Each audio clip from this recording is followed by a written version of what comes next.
BJP MLA Sujana Chowdary కీలక వ్యాఖ్యలు చేశారు. కూటమి అధికారంలోకి వచ్చినా అమరావతి రైతుల సమస్యలు పరిష్కారం కావటం లేదంటూ కూడా ఆయన సంచలన వ్యాఖ్యలు చేశారు.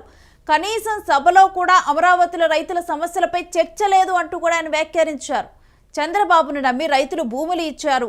రిషికొండ ప్యాలెస్పై ఎలాంటి చర్యలు లేవు. గత ఎన్నికలలో అక్రమాలకి పాల్పడి సస్పెండ్ అయిన ఉద్యోగి సాయి ప్రసాద్ని విధుల్లోకి తీసుకున్నారు. సాయి ప్రసాద్ ఎన్నికల విధులకు దూరంగా ఉంచాలి అంటూ కూడా సుజనా చౌదరి ఈ విధంగా కూడా కీలక వ్యాఖ్యలు చేశారు. ఇక ప్రపంచంలో ఏ రైతులు చేయని త్యాగం అమరావతి రైతులు చేశారని ఎమ్మెల్యే సుజనా చౌదరి అన్నారు. 33,000 ఎకరాల భూములు రాజధానికి ఇచ్చినట్లుగా తెలిపారు. రైతులు చేసిన భూత్యాగం మరువలేము. వారికిచ్చిన హామీలన్నీ కూటమి ప్రభుత్వం నెరవేరుస్తుందని గతంలో చంద్రబాబు ప్రకటించారు. హామీలు నెరవేర్చాల్సిన అవసరం టీడీపీ కూటమి ప్రభుత్వానికి ఉందని సుజనా చౌదరి అసెంబ్లీ వేదికగా కూడా డిమాండ్ చేశారు. మన అసెంబ్లీ సెషన్లో అమరావతి రైతుల ఆర్తనాదాలు 5 సంవత్సరాలు నేను స్వయంగా హ్యాండిల్ చేశానది. ఆ తర్వాత మన ప్రభుత్వం వచ్చి ఇప్పుడు 15 నెలలైనా కూడా అమరావతి రైతుల సమస్యలు మాత్రం సాల్వ్ కావట్లేదు. ఆ రోజు స్పీకర్ గారు ఇది మంచి సబ్జెక్టు, దీనికి ఒక 2 గంటల సమయం ఇచ్చి అడ్రస్ చేయాలి అని అన్నారు. ఆ 2 గంటలు రాలేదు. అమరావతి రైతుల ప్రాబ్లమ్స్ సాల్వ్ కాలేదు అధ్యక్ష. మన అసెంబ్లీ సెషన్లో అమరావతి రైతుల ఆర్తనాదాలు 5 సంవత్సరాలు నేను స్వయంగా హ్యాండిల్ చేశానది. ఆ తర్వాత మన ప్రభుత్వం వచ్చి ఇప్పుడు 15 నెలలైనా కూడా అమరావతి రైతుల సమస్యలు మాత్రం సాల్వ్ కావట్లేదు. ఆ రోజు కూటమి ప్రభుత్వంలో భాగమైనటువంటి బీజేపీ ఎమ్మెల్యే సుజనా చౌదరి ఈ విధమైన వ్యాఖ్యలు చేయటంతో కూడా ఇప్పుడు ఈ వ్యాఖ్యలు చాలా వైరల్ అవుతున్నాయని చెప్పాలి. ప్రపంచంలో ఏ రైతులు చేయని త్యాగం అమరావతి రైతులు చేశారంటూ కూడా ఎమ్మెల్యే సుజనా చౌదరి అన్నారు. ఇప్పటికే అసెంబ్లీ సమావేశాల్లో మనం స్టార్ట్ అయినప్పటి నుంచి చూస్తే కనుక అక్కడ ప్రతిపక్షం ఎవరు కూడా లేరు. ఎవరు కూడా ప్రతిపక్ష ఎమ్మెల్యేలు ఎవరు కూడా హాజరు కావటం లేదు. అయితే ఇక్కడ వీళ్ళే అంటే స్వపక్షంలోనే విపక్షంలాగా సమస్యలను పరిష్కరించుకుంటున్న సంస్కృతి మనకి కనిపిస్తూ ఉంది. ఏదైనా సమస్యలు ఉన్నా కానీ, ఇంకేదైనా అంశాలు ఉన్నా కానీ, లేకపోతే ప్రజలు దేనికి సంబంధించిన ఏమైనా ప్రశ్నలు గుప్పిస్తున్నా కానీ ఎమ్మెల్యేలు వాళ్ళే ఇక్కడ దృష్టికి తీసుకొని రావటం, సభలో వాటి గురించి మాట్లాడటం జరుగుతూ ఉంది.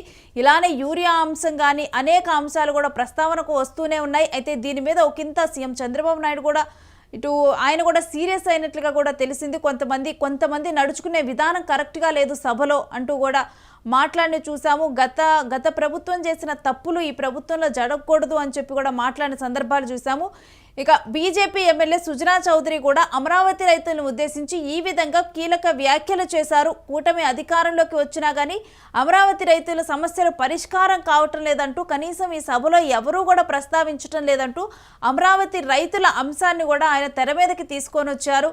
అమరావతి రైతుల సమస్యలపై చర్చ లేదు అంటూ కూడా ఈ సందర్భంగా సభాముఖంగా మాట్లాడారు. చంద్రబాబును నమ్మి రైతులు భూములు ఇచ్చారు. అలాంటిది ఇప్పుడు అమరావతి రైతుల గురించి మాట్లాడటం లేదు. వారు చేసిన త్యాగం అసలు చాలా గొప్పది. ఎందుకంటే అక్కడ అమరావతిలో అది బాగా పంటలు పండే భూమి. అలాంటి భూమిని రాజధాని కోసం వాళ్ళందరూ కూడా వదులుకోవటం జరిగింది. వాళ్ళు చేసిన త్యాగం అనేది చాలా గొప్పది. వాళ్ళకి ఏవైతే ప్రామిస్లు ఇచ్చారో ముందుగా అవి నిలబెట్టుకునే విధంగా అటువైపు అడుగులు పడాలన్నట్లుగా కూడా సుజనా చౌదరి అమరావతిలో రైతుల అంశాన్ని సభలో లేవనెత్తటము. ఇక రిషికొండ ప్యాలెస్ మీద ఎలాంటి చర్యలు లేవని చెప్పి కూడా మాట్లాడారు. రిషికొండ గత ప్రభుత్వంలో మనకు తెలిసిందే. రిషికొండ మొత్తం కూడా అక్కడ ఉన్నటువంటి కొండను తొలిచి ప్యాలెస్లు కట్టిన దృశ్యాలు, అది కూటమి ప్రభుత్వం వచ్చిన వెంటనే కూడా అసలు అక్కడ ఏం కట్టడాలు కట్టారు ఏంటి అన్నది, అది దేనికి ఉపయోగం అన్నది కూడా అప్పుడు మొత్తం కూడా తెర మీదకి తీసుకొని రావటం జరిగింది.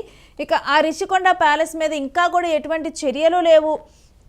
గత ఎన్నికలలో అక్రమాలకు పాల్పడి సస్పెండ్ అయిన ఉద్యోగి సాయి ప్రసాద్ని విధుల్లోకి తీసుకున్నారు. అతన్ని విధుల్లోకి తీసుకోవడాన్ని ఖండిస్తూ కూడా సాయి ప్రసాద్ని ఎన్నికల విధులకు దూరంగా ఉంచాలి అంటూ కూడా సుజనా చౌదరి ఇక్కడ వ్యాఖ్యానించటము జరిగింది.